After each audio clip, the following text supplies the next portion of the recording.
Knowing the British and American way of saying this word will make you speak like a British or American person, whichever you like. Okay, the British way of saying this word is anti, as in antivirus, antisocial, anti-gravity. The American way of saying this word is anti, as in antivirus, antisocial, anti-gravity. However, the Americans can also say anti.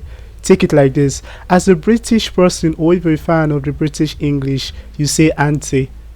As an American person or if you're a fan of the American English, you say anti or anti.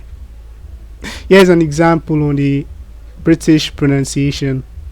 So I'm talking to my friend Jack and I am like, Jack, you need to update your antivirus software. Here is an example on the American pronunciation. So I want to ask this girl out, and someone approaches me and says, Joy is an antisocial person. Okay, it is simple.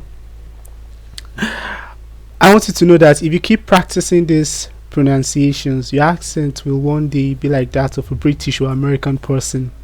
So thank you guys for watching this video. I'll see you in my next video.